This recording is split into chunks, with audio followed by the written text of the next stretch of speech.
Before we start, I want to thank you for tuning in. If you're enjoying this content and would like to stay up to date with new episodes, don't forget to subscribe on YouTube and turn the notifications button on. And if you'd like to support this content, then I would appreciate a review or comment if you're listening to this on a podcast platform. Enjoy. God every morning, theoretically, deposits in your account 86,400 seconds. Wow. You decide what are you going to do with these seconds. You can decide to waste them, sleep them, or invest them in something that will make you happy, better, that give you fulfillment. It's your. You decide. By the way, nobody else. And you know that the weird thing about this, the second that goes, it will never come back. Never come back. That's the only thing you never and it's from your life.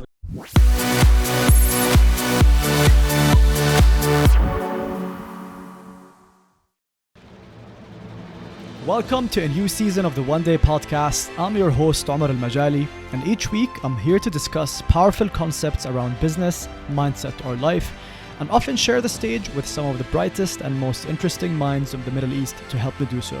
Happy to have you here. Enjoy this one. Welcome everyone وأهلا وسهلا فيكم في حلقة جديدة من the One Day Podcast. Today we are going to be covering so much ground and so many exciting topics with truly jack of all trades, Mr. Maher Kaddoura. Maher is one of Jordan's most successful entrepreneurs and executives. He's an angel investor, a philanthropist, a social change activist who started a number of social programs in Jordan. We're going to get into all of that. Some of the prominent leadership roles Mr. Kaddoura took on include being the managing partner of Accenture Middle East, after which he also had successfully established a number of professional service firms.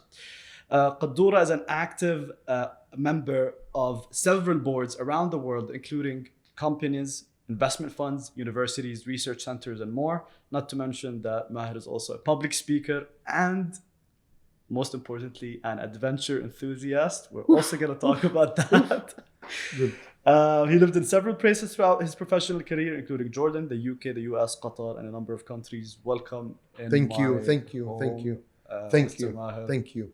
I'm very excited about this. And I used to know you as Abu Saif, the father of my very dear friend Saif, but then I got to meet you personally. And I don't know if you know that, but I honestly look up to you personally. I look up to your energy and your drive and your impact, and it's just very inspiring and contagious to be around you. Thank you. And Thank you. The audience is going to get to know all about that once we start engaging in the conversation. يلا. أول شيء, what are we going to call you? Because no, Mr. ماهر شوية it's a tough pill to swallow, هيك تقيلة حاف. أبو سيف, maybe أبو سيف. أبو سيف. Okay. أبو سيف ماهر. أبو سيف ماهر. Perfect. Some of the titles that I have missed in the intro, and I had to get into this because they represent a huge part of your public persona. But there are some titles that I have missed in the intro, such as Chief Leapfrog Officer, yes, Chief Disruption Officer, Hope Speaker, yes, Social Innovator, Falafel Theory Creator, yes, Adventurous, and Youth Motivator. بدي أفهم شو سر هالمسميات to begin with. What is the secret behind these namings? Listen, in life, and I like to name things. I noticed that. I like to name things because they mean to me something. Yeah. If you come to my office, I have lots of things in the office, and every single item has a story that resonates with me. So these names, they resonate with me, each of them, and they remind me, they make me feel guilty sometimes that I'm ignoring them, why I'm not doing something like that, you know. So these names, I love them. I give names. Their names. Names. I brand them. You brand them. I brand them. They mean something to because me. They become part of our identity. Yes. All of a sudden, you want to fulfill that identity, and you have to deliver on it. Yes. It's something very noticeable. Because I love it. It has to. These names, they have to trigger something. They have to shape a behavior.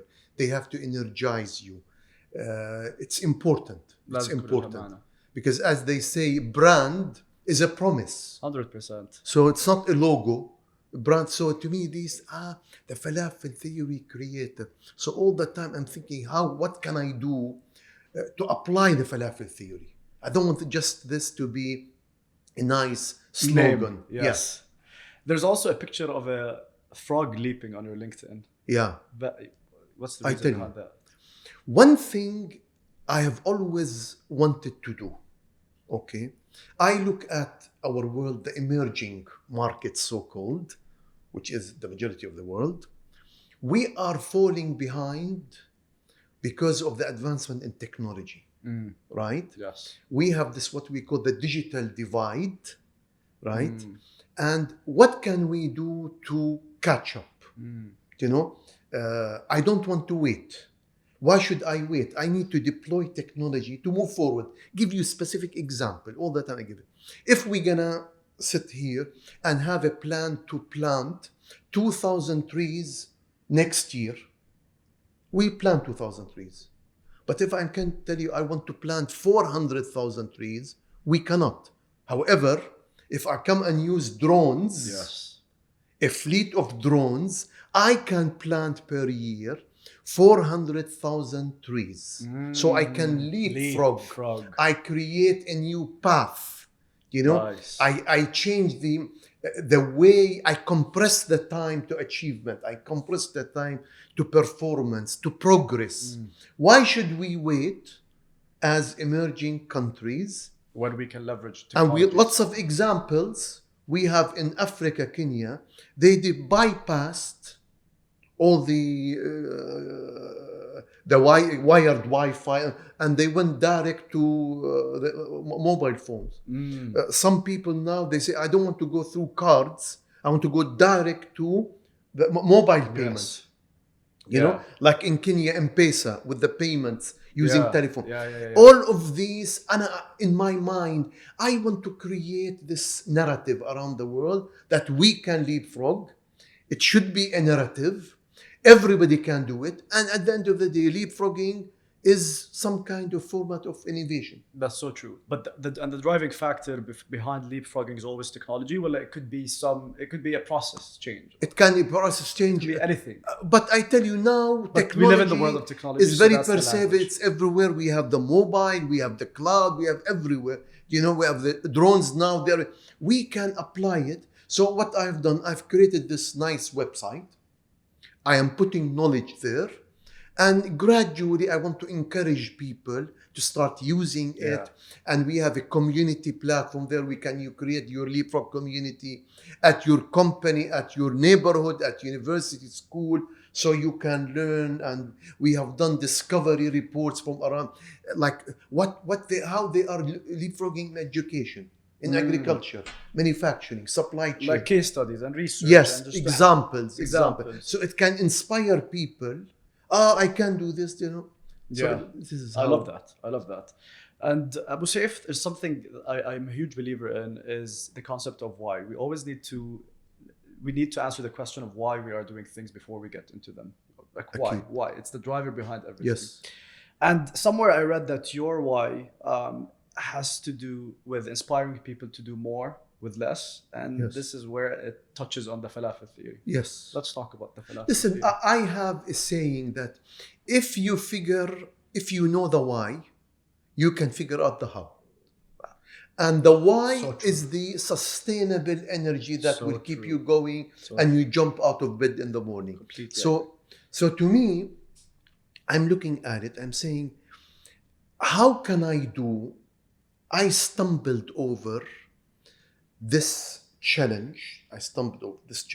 How can I build lots of small playgrounds so our kids, they are not hit by cars in the streets of Jordan when they are playing football? So the best way is to create small playgrounds. I love India. I study India, and they have something they call Jugaad. Jugaad, I think it's an Urdu term. It's for frugal innovation. It's about looking for local ingredients, local skills, very low cost to solve real problems facing people. I love So it. I start saying, okay, what if I put this playground inside public schools and I bring a pole, and it worked. That to think simple, to get the locals involved, local ingredients, don't complicate things. Yeah. And it worked. And we were able to build 1,200 playgrounds at a cost of $300 per playground. It's amazing. And this is where the Falafel Theory was born. And you don't always have to do things big and extreme. You can always start small. And if you want to expand, you can expand. But also, the small can have its own significant impact. Of course. I love Because that. think of it, one playground of $300 طبعاً. can serve 300 boys and girls in a neighborhood. Because we flipped the school, the public school, into playground in the afternoon. So the cost of protecting or providing a playground per kid, $1. $1. That's crazy. I don't have to, especially, and this is very powerful. It is. And we expanded this into fixing public, like the desks and schools, where they are broken. Yeah. Now we pay the young vocational boys who are working as carpenters, studying, $1 to fix a school desk. I love that. So right now we fixed 130,000 school desks in 2 years. That's incredible. So we have a young boy who tasted the money. He can relate. If I am a carpenter, I can make money. And we saved money. I think it's around $3 million we saved That's amazing. public schools. تعرف what's powerful about that, Abu Saif, is because sometimes when we think big and we have these big problems that we are trying to solve, I think a big stopper to this is we always think we have to think big solutions. And this can sometimes block us from moving forward because we always think it has to be a huge step. But it could be a baby step or something small that can have the significant impact you're talking about. For this falafel theory, and if someone just thinks always about it and has it on the back of their minds, they can always think falafel theory. I love it. I'm gonna start applying it هاي بحياتي. Yeah. أنا كثير بتفلسف ب some of the solutions اللي بحاول أطلع فيها لشغلات. Elegant solutions. Listen, I've learned something. I've learned from this concept from the days of Accenture when we say think big. Start small and smart, Yes. but be prepared to scale fast. It's okay to dream big, but you need to start. You cannot start with big stuff. It's too complex. Yeah. And my experience, if I overthink something, I will not do it. حلوة هاي. If I the term overthinking, the definition of it is creating a problem when it's not there in the first place. This is overthinking. That's so true. In every aspect of your life. Yes, personal, relationship, business, whatever you want. Because this has nothing to do with critical thinking. So I am critical. No. Big difference. You're overthinking, critical thinking. Yes. And let's be clear. Agreed. As we said in the intro, Maher, you wear many hats. راح أحاول أعصر منك شغلة Jack of all شغلتين trades. كل Yes. دور بتلعبه. يلا. One of your biggest roles today, you are an entrepreneur, you're an angel investor, meaning you invest in opportunities, but you also like to create things. You're rubbing shoulders with people in the startup ecosystem. You have exercised your investment muscle. فحاب أفهم منك شغلة. What do you look for in an opportunity before you invest in? What ticks you?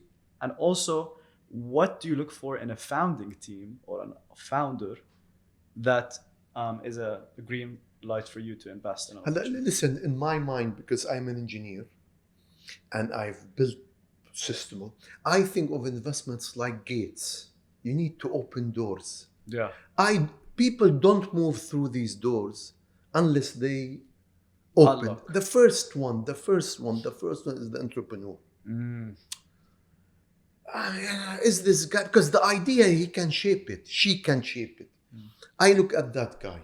Is he believer or he's riding a wave? Is he somebody talking the talk? Wanna be, it's very important. I focus on the entrepreneur first. And this comes in by being patient.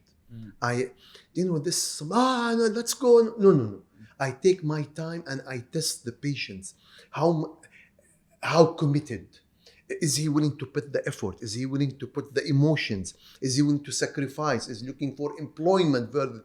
Is he somebody... What's his why?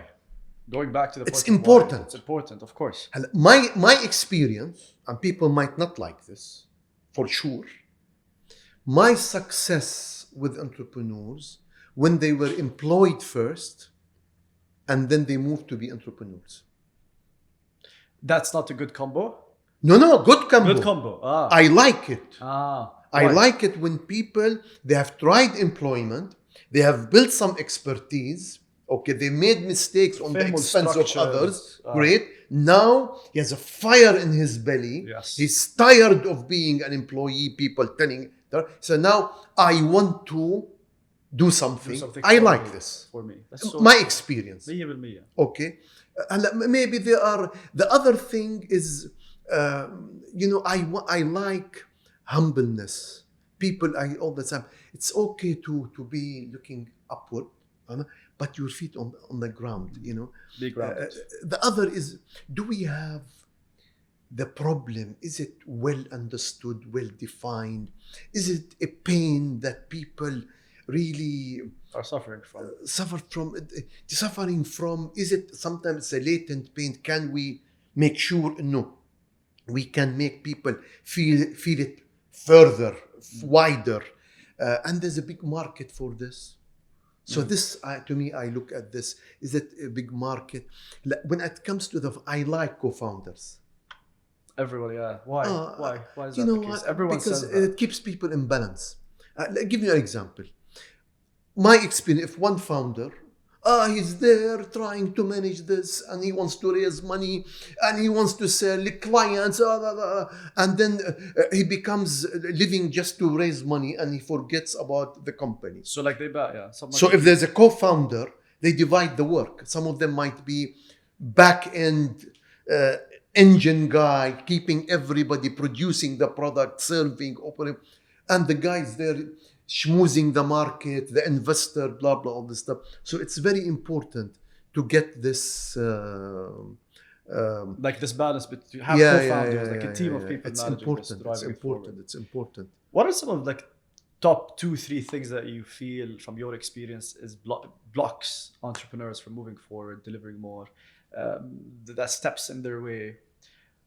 Pitfalls. Do you know the many of them? I have a list of 100. I have a list of 100. What are the first 3 that come to your mind? First of all, it's the way the most important thing is that you do not sit for 2 years building something. You need to have the guts to say what is, and you need to understand well. What does it mean, a minimum viable product? Yeah. Define it up front and focus on this. Don't try to perfect things. Yes. Because people, we want to... No. Because by the time... So make sure you understand what does it mean, minimum viable product that adds value to your customers. Yes. Doesn't have to say... Doesn't have to cross everything. Of course not. This is one thing. Impact. So it's very important. Very important. Hello. The second one is important in my mind because I'm stingy. I'm tight with money. Frugal. He needs to be, spend money very, very cautiously. This, this and it will come and let's go. No. Back to fundamentals. Yeah. It's very important. Third, and this is what I have the saying, I call it tajir. He needs to be tajir, but not tajir in Arabic, tajir in... Target the value, get the value, realize the value. Target, I need to understand what are the milestones in my startup life that will create value for the company. And sometimes I give them value, monetize it. Example, getting my first non-paying customer to validate my assumptions. Getting my first paying customer, it has value. So I live through a milestone mindset. Yes. The second thing, it's very important to realize this and work on milestones and get them. And realize it is when you go to valuing that, because there's a big difference between value and valuation. Of course, طبعا. And you can, now we creating value in the company because of the milestones. The other side of things is de-risking. An entrepreneur is about de-risking. It's a risk. So what do you do to de-risk? De-risk, remove from that risk. You got it? So these are important things that, there are so many things, but these are the major headlines. If you want to read the magazine of startup, the first one, de-risking, value, tajir. These are the headlines. I love in that. The magazine. Maybe you could start a magazine about that. Yeah, my favorite magazine was Business 2.0 at my time. When you want to learn about startup, it was Business 2.0. Now, there's so many things. There's so many things I'm sure that you want to do, but so not many minutes in the day. I would say if you've had your fair share of leading businesses in the region globally, in fact, you were the youngest partner at Accenture, and you took it to where it is today, a very big, prestigious consulting firm. Everyone knows Accenture. But you've had your leadership expertise and experience. I want to kind of tap into that. برأيك هل مفهوم القيادة تغير? Has the meaning of leadership or the concept of leadership, has it evolved? What I'm trying to ask is basically, do the leadership principles that applied back in the 1990s, do they apply today with the fast-paced, digital, content-driven world we live in today? Or do we require a new type of leadership? شو برأيك؟ خلينا هيك نغطي مفهوم. I'm very, let me just to correct, I did not make Accenture in the middle. What is it today? I contributed significantly. And I got appreciated, and alhamdulillah, I create lots of value for me. So I am extremely happy. I'm a happy camper. طبعا. No, it was a young brand, and you made it a brand. When it comes to leadership, I want to tackle it from two ways. One, leadership is about being credible. مصداقية. Yes. People, if you are a leader, people, they need to follow you. If you are not credible, they will not follow you. Credible in your integrity. Credible that you have a clear vision and you are committed to. You can communicate that. Credible that you have the competency to lead. Credible that you care about your followers. Your team. So credibility, without credibility, there is no leadership. Okay. Nice. Now comes the tools that you use to exercise leadership. They have changed because of the generation. They have changed. You have to adapt. Yeah, of course. Now people, they value their work-life balance. They value having the freedom to do things at the company. Yes. They value to be engaged and involved. More than one thing. So if you cannot sit there in the past, yes, being credible, right? But you are not up to date. And I was saying before we start, my obsession is I want to stay relevant. We're going to talk about that. We're going to talk about that. So a leader who's credible but is not relevant, he is chipping away on his credibility. Let's actually talk about it. What do you mean by staying relevant? Stay relevant. I'll give you an example now. We've just talked, me and you, about TikTok. Yes. Right? I gave you the example that the Labour Party in the UK, they have a TikTok account, I think, because I saw. So, no, I don't want TikTok. No, TikTok. You have to be open. I have to be relevant. I have relevant people I need to communicate with. And where are these people? Where do they sit? It depends. Where are they? How can I find them? Who are they? So to me, I want to stay relevant with the people I would like to be engaged with. And mainly, they are youth. You know? This is where. So youth, I want to use their tools. And their message. The message, however, I maintain that credibility. I maintain that status. Because we, right now, I'm speaking worldwide, and mainly in the Arab world as well, there's a big divide between the older generation and the younger generation. The younger generation, they look at us and they think we are lost it. We are out of date. They don't get it. And us looking at the kids, these guys, they don't know what the hell they are talking about. They are dangerous, blah, blah, blah, blah, stuff. So somehow, somewhere, the answer is somewhere in the middle. And we need to find that middle. I love that. So staying relevant has a lot to do with understanding the language that's being spoken today, the pop culture, the understanding the youth that are going to serve on your team and speak their language, Yes. and not have a traditional way of thinking. Or you need to be malleable, you need to be adaptable, always fluid and agile. And take their interest and their pain and their ambition. They are like customers. Yeah. You cannot say, my way or the highway. No, it does not work anymore. My way or the highway does not work. You know? Is there a difference between leadership and entrepreneurship? Yani, can you be a great entrepreneur starting businesses but not a great leader, or the other way around? Can you be a great leader For sure. I've seen so many entrepreneurs who are not leaders. or not leaders? Yeah, because they are very creative. They can be brand ambassadors. They can be the chief innovation officer, a chief inspiration, whatever you want to call it. But they cannot lead, because to me, as I said, leading is about credibility. Yes. And leading, when you have a team of people following you, they need to believe that you're going to get them where you have promised.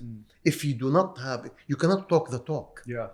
So it's important as an entrepreneur to understand, and because you can learn leadership if you want to. You need to be a leader. Yes. Or you decide, no, I want to be entrepreneur and I want to sit there. And you bring a CEO. Yeah. No issue. You bring a CEO to lead the company. We've seen so many examples. That's so true. Nice.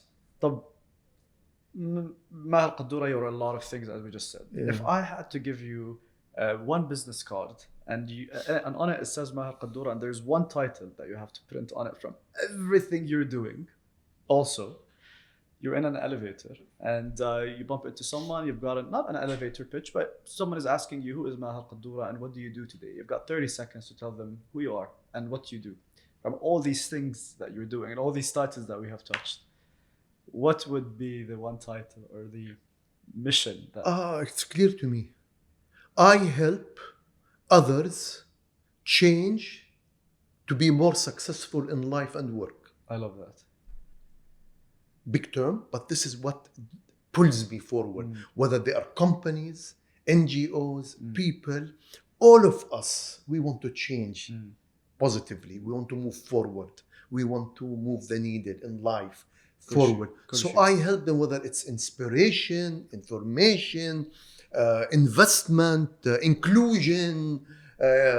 So it's about change. It's about change. Like you're the change officer. Yes, I help them change.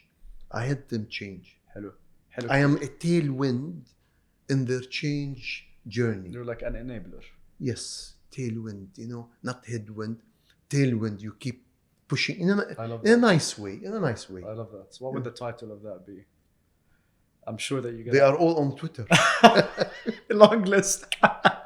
You choose.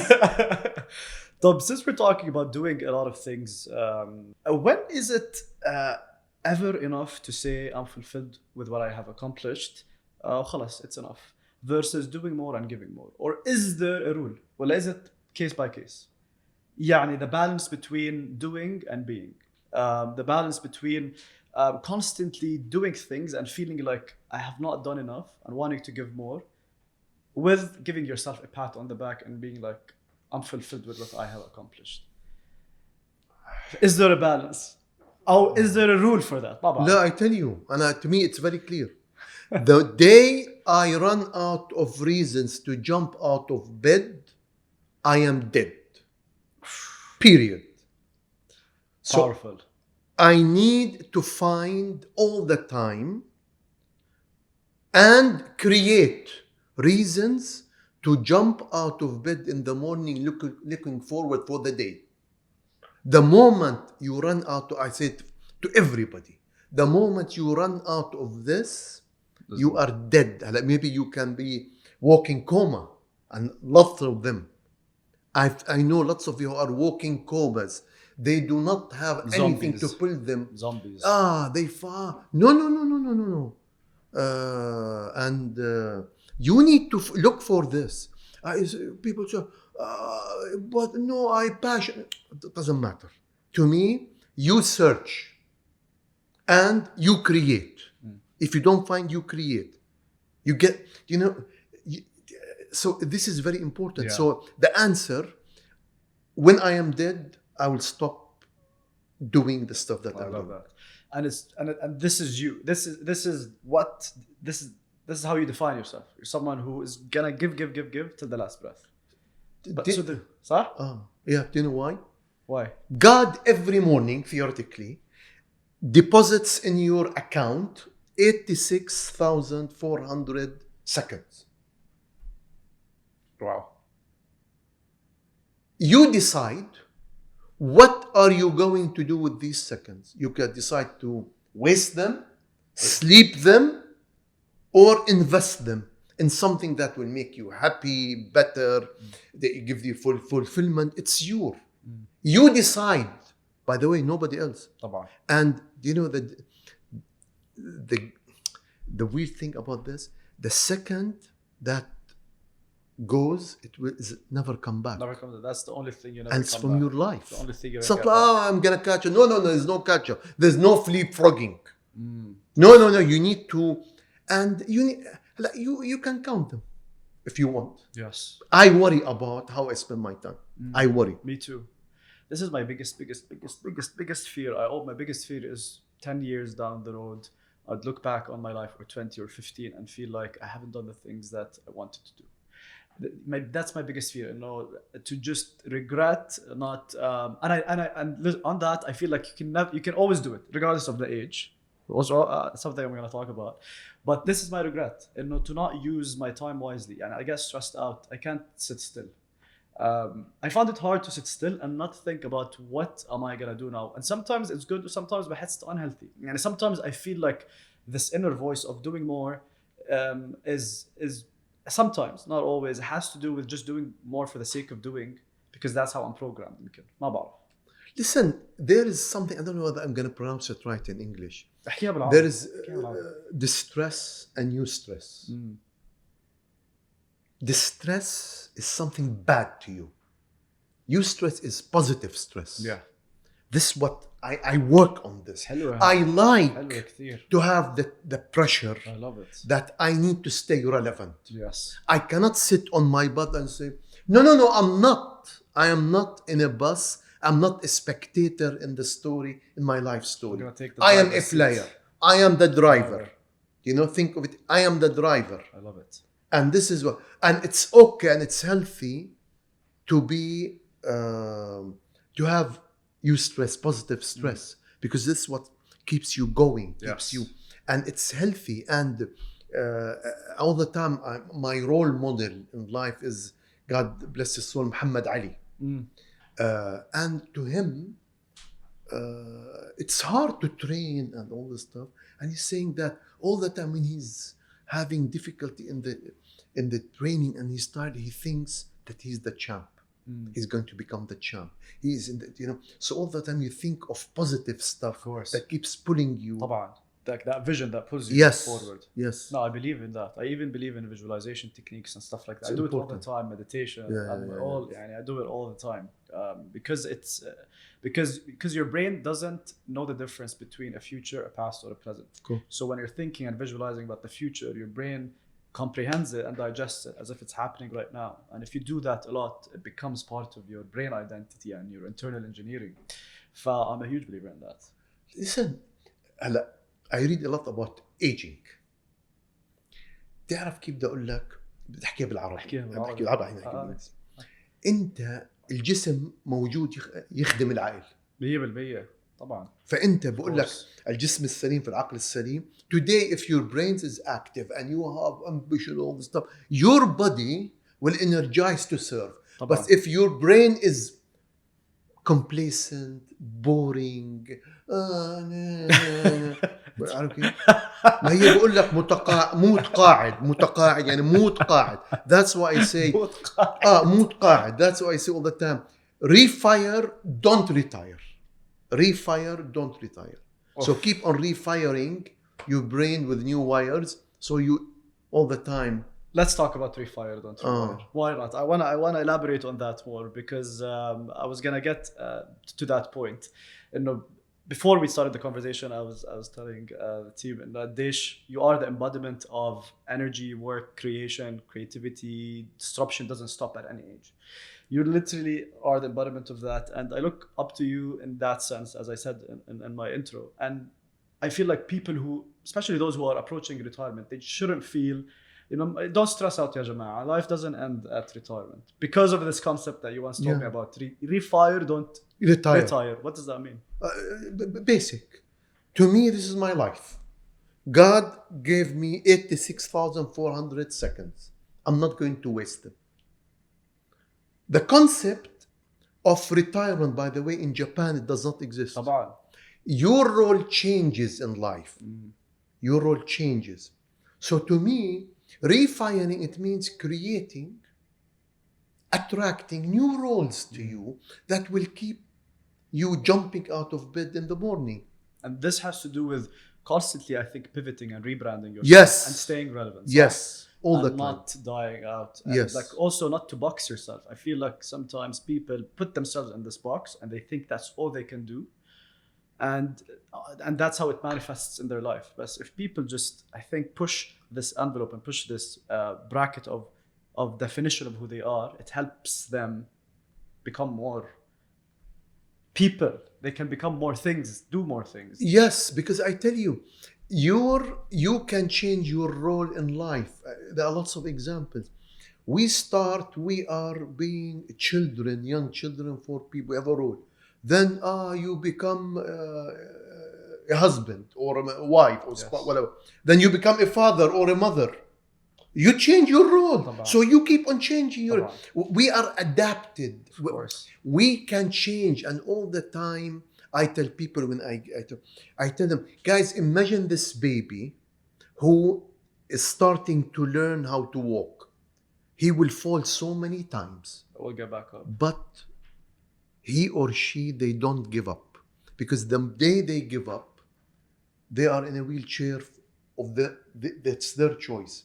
So all the time I say, we need to take this with us. Yes. All that throughout, we can change, we can learn, we can transform. Yes. And this is what I do. I walk the talk. Yes. I walk the talk, and it's nice. It's nice. It's nice. It is. It keeps things exciting. Yeah. Speaking of having your hands in several things, وهذا موضوع يمكن أنا سألتك عليه آخر مرة we met وحاب يمكن أغوص فيه شوي أكتر. And it's this point of focus versus doing a lot of things. يعني أنا مثلا I have these different interests, hobbies, passions. وعندي sometimes not a fear, but عندي this thing of I don't want to let go of one thing and not do the other. But at the same time, I can see how me doing a lot of things is not sustainable. So how do you balance focusing on one thing versus diversifying what you can do? Or is there a right time to focus and right time maybe to start spreading your eggs in several baskets? Listen, the way I look at it, and when people ask it to them, there is priority management and there is time management. Yes. They're two different things. How are they? Priority management and time management. Time management. And to me, I don't want to be a great time manager doing the wrong priorities. I start with my priorities, right? And priorities change in life, right? Depends on your situation, depends on your resources, energy, passion, whatever. I enjoy people, when I am working on something, I forget about everything and I focus on finishing it, right? And I do a lot, However, my rule is I block priorities. I have a system to focus on the priorities. And to me, I've learned this from Stephen Covey. Urgent and important. I really, first thing comes first. I recommend it to everybody. What is that? Okay. Right now, priorities, they are things that they are not urgent, but highly important. Yes. Example, relationships, planning. They are very important. But they're not urgent. but they are not urgent. And there are things that are very urgent but not very important, that they waste your time. I'm gonna come in and I have to respond to this And email emails and I'm notifications, social media, a meeting, coffee, whatever, all this stuff. So I would recommend to people to sit there and look at their life, both personal and professional, and do this high importance, low importance, high urgency, and divide it and use this as a compass. Yes. And keep revisiting it. At time when I've learned it, I put a chart in my office and I change because it evolves. And this is where, so to me, priority is about having a compass. You know sometimes that you are guilty about one area that you are not fine. It's okay. It's okay to feel guilty, right? However, you don't want things all over the place. So if you have the system that you box stuff into these 4 quadrants and you define your response to each box, what would you do? This is your style of managing priorities.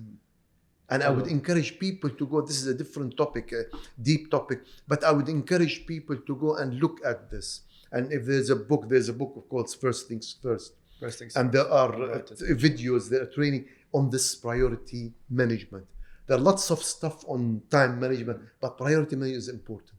I'm sure. Because let me give you, focus is easy, but there's too many things in life. Too many things. Yeah. It's a lot. You, of course you want hobbies, adventure, business, startup, meeting. Why not become a good priority manager? Invest in yourself to become good priority manager so you don't miss out. Yes. Why not? I agree. So you go to the gym and you go and you play. So go to the priority management gym. Agreed.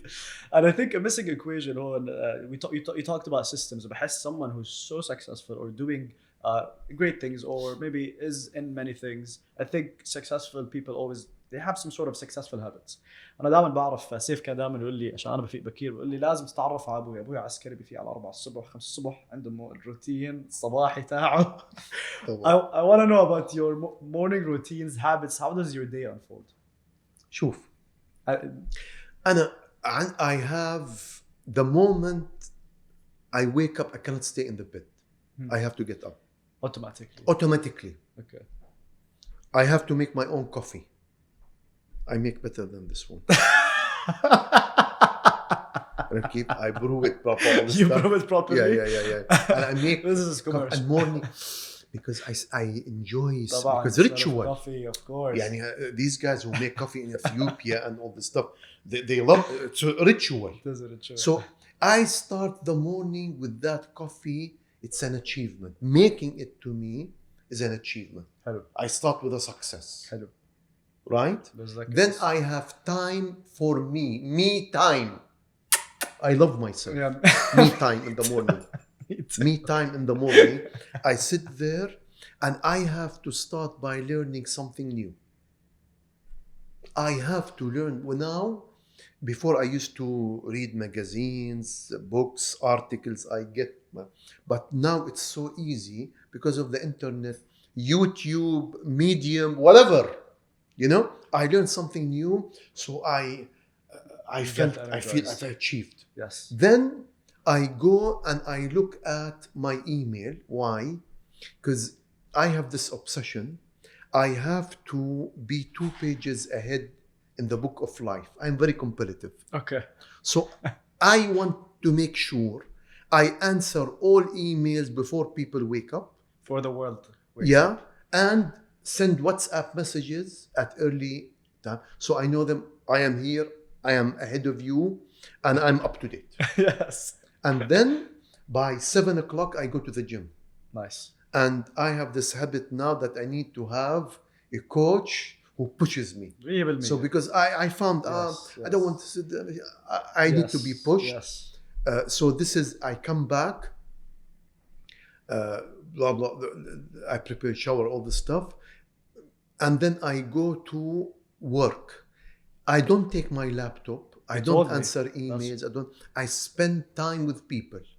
You. With people. Hello. By 2:30, I'm done. I have all my planes have landed.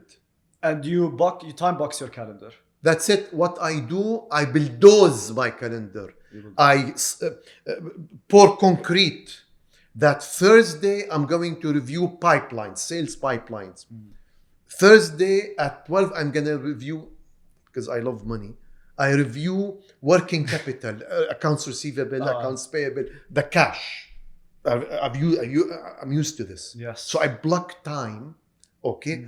There are certain days where I do my own coaching with the, so I block time, and this is like concrete, set in concrete. Does that happen on a weekly basis? Weekly يعني basis. on a Saturday, here's my week. Yeah. I have, of course, I have flexibility on demand, But do you know what I worry about? About time thieves and energy thieves. Energy thieves. سارقي الطاقة وسارقي الوقت. They don't respect your time. So I try, okay, it's a bit Western style, that time, discipline, all this stuff. But it works. No, it works. It works. If you look at my slogan, time is money, and passion time is inspires. Passion inspires. Only discipline delivers. So that discipline part is important. 100%. I love that, and I'm still trying to find the system that works with me. I do wake up in the morning because I feel like that buys me an extra hour during the day where I can do other stuff. وبعدين خلص صارت تعود. صرت أحب أفيق وأروح الجيم وأسمع مثلا بودكاست أو إنه audible بالصبح because I feel accomplished. But I always give myself a break, and it's typically هيك Tuesday or Wednesday بنص الأسبوع. And those days when I don't wake up that early أروح الجيم, my day is crap. يعني crap عشان تعويض. You feel depressed. I feel depressed إنه خلص I'm a bum today. فبتلعب دور بيور psyche. Because the gym is playing exercise is addictive, by the way, because you are used to all this adrenaline or whatever that is. Yes. Because it become addictive. Yeah. Like addicting to love. When you love somebody, it's an emotion. Of course. Because you need to start loving somebody, right? I need to. So you become addictive, and you enjoy this rush. Chemical that is with the receptors in your body, so it becomes addictive. Of course. حلو. This is the end of part 1 of my conversation with our guest. The second half will continue next week, same time. So make sure you tune in for more exciting topics that we are yet to cover. Hope you enjoyed this episode and that you were able to pick up a thing or two that could help you on your journey of growth. If you would like to hear more conversations like these, please do subscribe on YouTube or through your preferred podcast platform. You can also follow more content and get in touch with me on Instagram at oneday.thepodcast. Till next time.